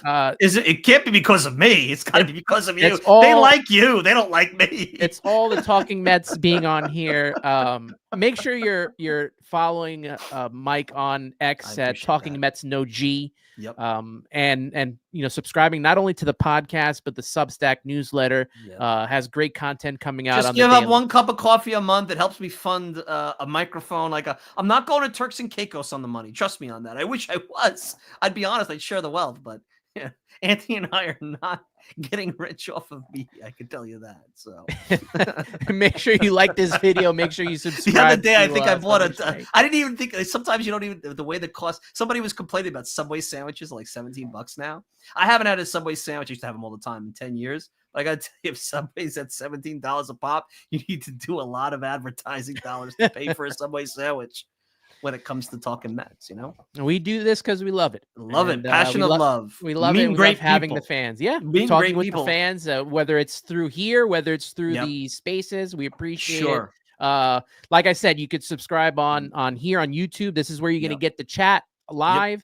If you want to listen to it later, Apple Podcasts and Spotify and Instagram, TikTok at Subway to Shea. Let's get to the bullpen here. And over the last, I want to say, 12, 13 appearances, maybe. It looks like the 2022 Edwin Diaz is back. And I say that because not only does he look the part, but during the post-game pressers, he sounds the part and as confident as ever, Mike.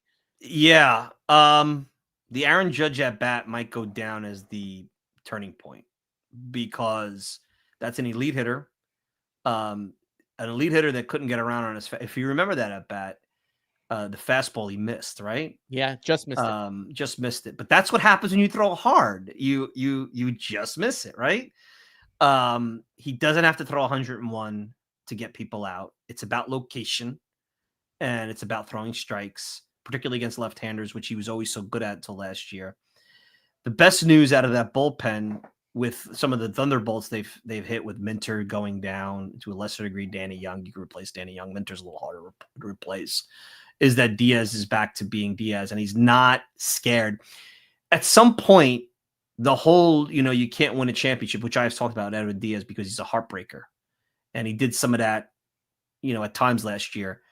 You got to throw that in the trash because he got Kyle Schwarber out against the Phillies. Yeah. He was able to keep them in the game in Milwaukee. Yes, he blew a game in Philly, but I also think part of the issue in that the Mets, sixth inning, if you're going to your closer in the 6th inning, you're putting, there's a routine, right? And I don't think I love him coming in with runners on because sometimes he needs that batter to get going. That's just who he is.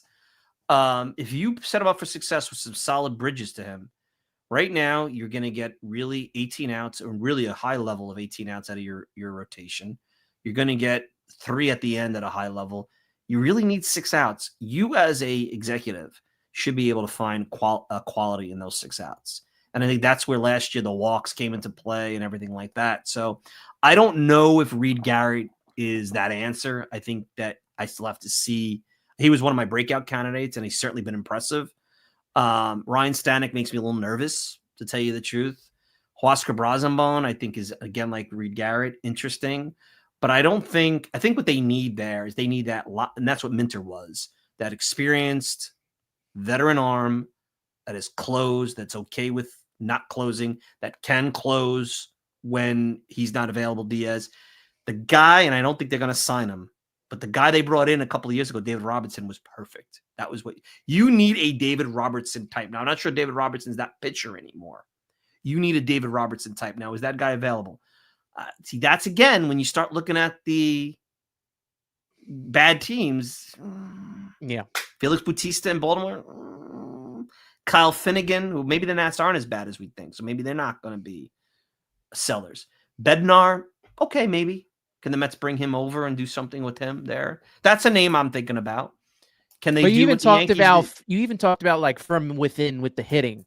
Could this be an opportunity for Huascar Brazenbone, who's had a great season so far? Reed Garrett as well is under 1 ERA. Could these guys be that setup man that the Kranick, Mets desperately need? Kranick doesn't miss as many bats as you like, and there's a lot of BIP luck maybe to him, and I look at his FIP. I mean, all their FIPs are still very solid.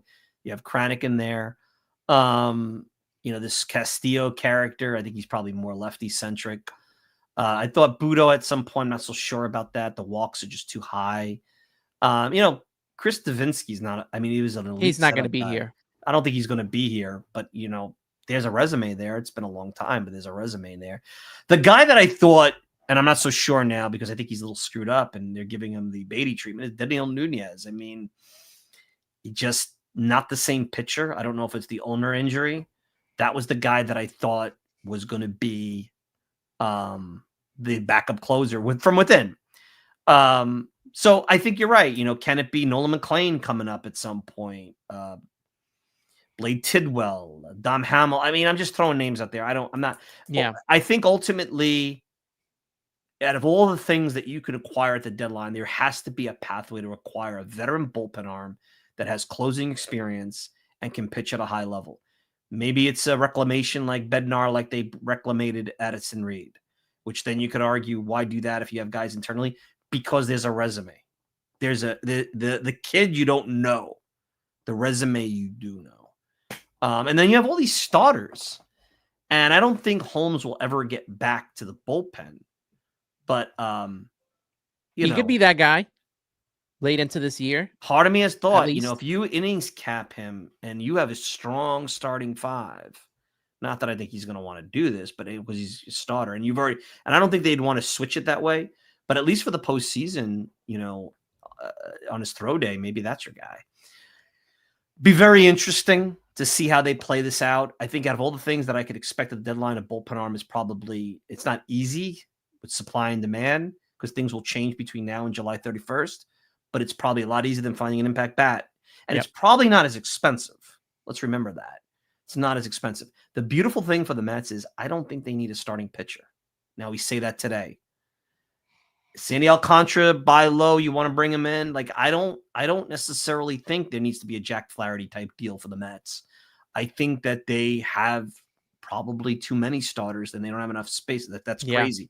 That changes overnight. You never have too many starters. But from a standpoint of roster and from somebody being in the rotation, and maybe that's a good thing. And maybe Holmes has to have innings managed. We don't know. Maybe because think about Holmes to Diaz, how dominant that could be late. Now, does he change and does that screw him up? Because you're going to have to be a little bit different coming out of the bullpen. Maybe it's actually his starting experience makes him even more lethal out of the bullpen because he has all these pitches he can go to in a short span of time. Well, the Mets do have this depth in pitching when it comes to the rotation, whether it's the guys coming back from injury or these kids that we're starting to see now. Mm-hmm. We mentioned Tidwell already, and Yep. who knows if Nolan McLean makes an appearance this year. Mm-hmm. Brandon Sprode, who if he can get himself together in AAA, we may see him at some point. There's always the injuries, but help is on the way here. Paul Blackburn, who had that right hand contusion and then the spinal leak in his back, who was, out for the rest of the season. And he wasn't year. bad when he pitched last year. He wasn't bad. No. He'll make his season debut on Monday against the Dodgers.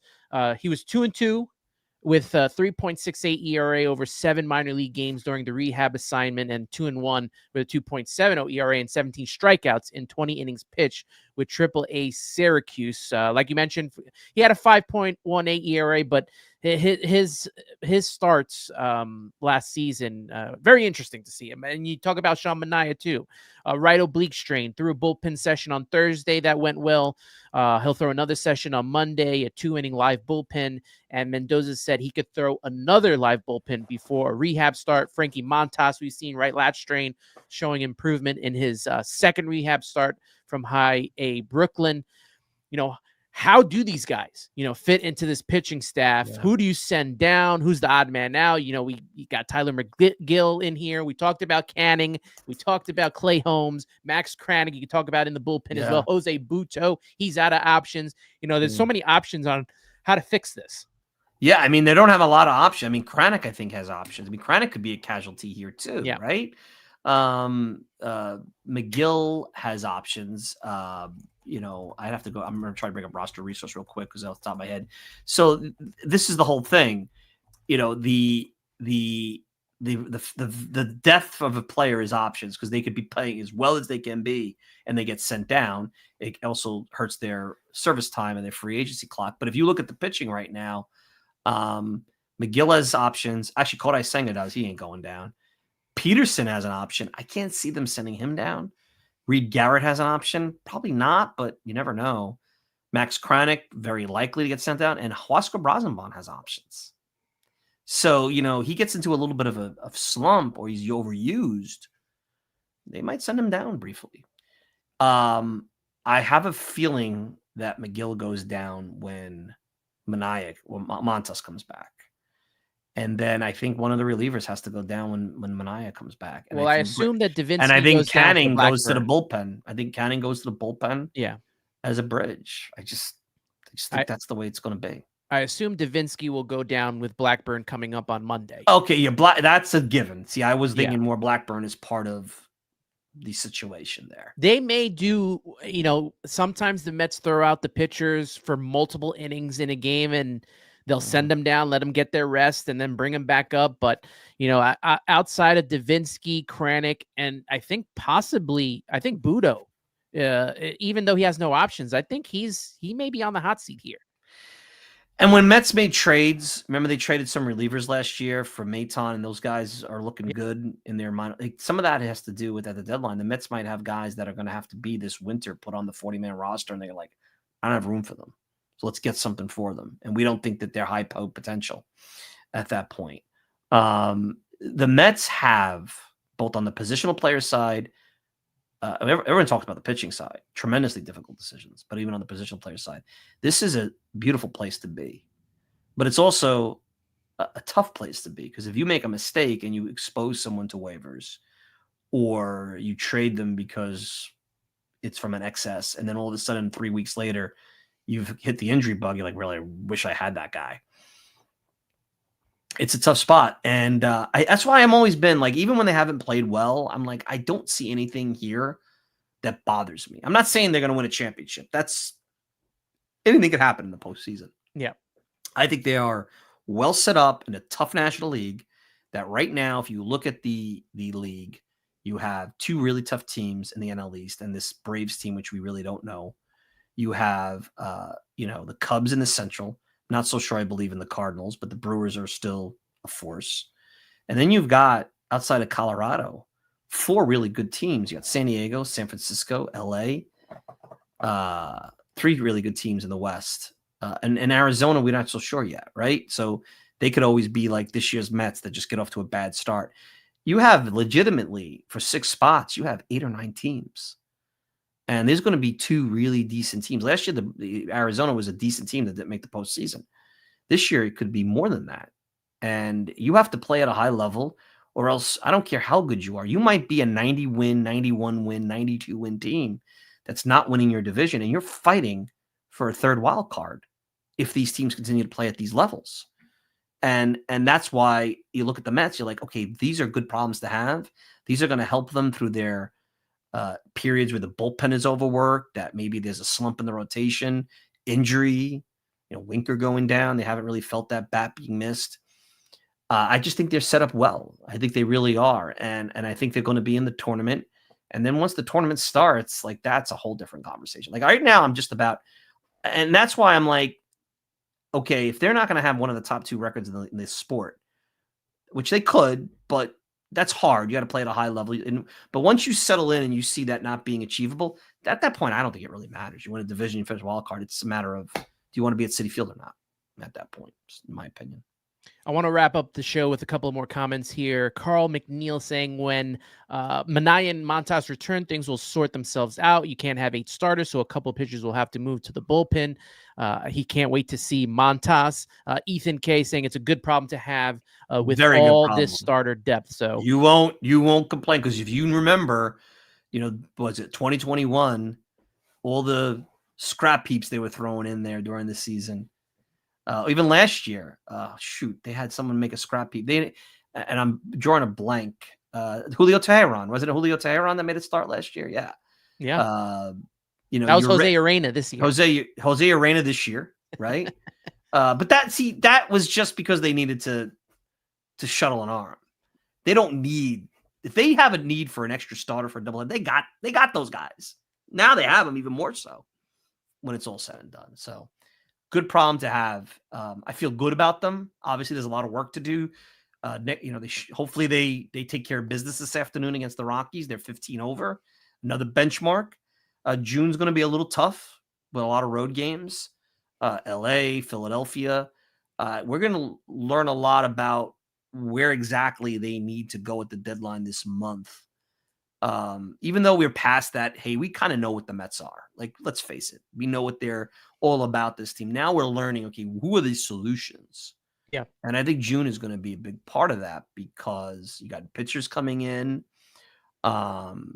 See if the hitters turn it around with the young hitters. So the fascinating part is every day when we turn on the television, there's going to be something that we learn, and hopefully it's positive. And it's not like you're stuck saying, this is who they are, and there's no help on the end, in coming, and you have to rely on the deadline, and we don't know. And, are we going to trade big prospects to bring in somebody who may not be more than a 2-month rental? Like, they may not have to play that game, and that's a good place to be in.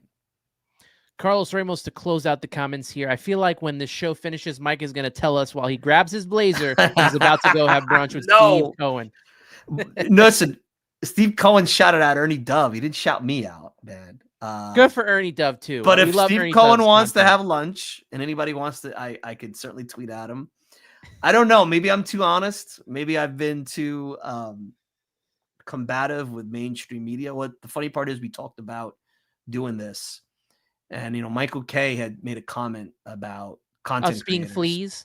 Yeah. First of all, honestly, guys, I'm gonna tell you a quick bedtime story. Michael K and I had a lot of issues about 10, 15 years ago. I don't know if I have the tweets anymore, but he and I went back and forth on Twitter. He said things not personal, but more about the Mets, and I called him out. And then I went to go meet him at the Javits Center during the All-Star game, and he wasn't too happy with me. Kay has always, especially when I had a brief time at ESPN, has had an issue with me. I'm not saying he was talking about me per se, but he definitely, I had said something about him. I called him Bill Simmons that day, just that, he's not as honest. If we don't do these things, I think that it's a disservice to the whole experience. I think that our perspective is important. I think those that do it and do it as a fan, I'm not criticizing them. That's their thing. I don't want to be that guy. I know Anthony doesn't want to be that guy. Yeah, Anthony's wearing a Mets paraphernalia, but I think he's objective. Look, I think what CP does over at Knicks Twitter, CP the franchise, I mean, it's tremendous what he does. And he's a Knicks fan, but he does it in a good way. The Knicks film school guys. Where would we be with these organizations without that? And honestly, if the mainstream is Baseball Night New York, and I think those guys all have their value, and the beat reporters, which is a job that's being kind of pushed out in today's modern media, unfortunately, and WFAN, I mean, that's just not enough. And the fact that we're blessed enough, Anthony and I, that we can do this and still do it at a level that allows us to do it to do it right, while not necessarily having it as what's paying the mortgage. Got to thank my wife for that, putting up with it. Obviously, you with a newborn, but also the fact that you guys come out on a Sunday and listen and provide feedback, and even the negative feedback tells me that there's a value. We're having dialogue, and that's all that I have ever wanted. And the fact that a guy at ESPN can't understand that, that's unfortunately why the media situation is where it's at. And I really don't believe that you could do right by any coverage without being a subject matter expert. And it's nearly impossible to do a 5-hour show on every sport in today's day and age of information and really do a good job. Like if I did a show and talked about the Knicks, I don't think I'd do the same level job that I do here about the Mets. And I certainly couldn't do college football and NFL. And you guys would say, this guy's a jerk, go away, go talk Mets. So that's the whole thing. But it's a ton of fun, man. The fact that so many came out on a Sunday morning, very humbling, and some nice comments thinking I look like Rick Pitino and I'm going to wear a blazer and have lunch with Cullen. So I'm doing something right, guys. I really appreciate it, man. The whole thing. I don't usually use the camera all that often. It's always the voice. Mike, what you got coming up? So we have the show today, and I think some of the things that we touched on today, mainly starting to take a little State of the Union going into the road trip. And obviously, I think we need to start being honest that really the rubber's going to meet the road with these internal options, because I don't know who's going to be available at the deadline that is a difference maker. And we don't know what the cost is. And if supply and demand is tight, you know what that means, Anthony, in the world of economics. Even in today's world where economics can mean anything, usually means prices go up, right? So, I think that that's something we need to start being honest about. And I think June is going to be really interesting for Beatty and Vientos and Alvarez and the pitchers coming back. And, what's this deal with Mauricio? Can Mauricio be almost this trade deadline bat because of how he's hitting there? And where does he fit? And I think the Marte conversation is interesting because there's also that veteran leadership component. So I think that there's so many internal fun things to talk about. And I think we got to prepare for the fact that as I watch the Rockies across the field this weekend, that's where the Cavalry's coming at the deadline. That, I don't know. But give the Mets credit with Stearns. There might be some diamonds that are underdeveloped and I don't think that's really what they need. They could do that at the trade deadline for the future, like Brazenbond. Think about that, what they did last year. I expect something like that, but I think they need particularly on the bullpen side, an established number, 8th inning closer type that's guaranteed, not a maybe that they could develop at that point. So we'll talk a little bit about that as we now go into what do the Mets need and are the options there phase before we it's go get it done. Before you know it, man, it'll be go get it done. That's only 6 weeks away. Think about it. The Knicks ended last night. And that's where now I think in New York, the baseball season really begins. And it's like, we feel like opening day was yesterday, but we're 2 months into the season. It's flown by, right? Maybe because of the playoff basketball and things like that. Maybe that was part of it. I don't know. Also feels like baseball really didn't end after the postseason because we went into the Soto stuff and Alonso stuff. Sure. It was really continuous throughout the year. Great for us content creators to put together stuff. But Mike, always a great time having you on. Love being here. Like you and me, we always hit markers. So we'll probably have to come back at the All-Star break at that halfway point. I'm available. There you go. Again. And you're one of the few guys I can put my mug on the camera with. I even made sure I comb my hair this morning. I put my eye cream on. No, I'm joking on that. Well, you got the Rick Pitino compliment. There you go. Thank you so much. Mike Silva, Talking Mets podcast. You can follow him at Talking Mets No G. That's my favorite thing to say. Talking Mets No G. You can follow me on X, Instagram, and TikTok at Subway to Shea. Me personally at Rivera 86. Subscribe on YouTube. That's the way you're going to be a part of the chat like you were today. Make sure you're doing that. You can also do it on X as well if you want to listen to the show, Apple Podcasts, and Spotify. That's it for Subway to Shea. For Anthony Rivera, for Mike Silva, you've been listening to Subway to Shea. And always remember, let's go Mets.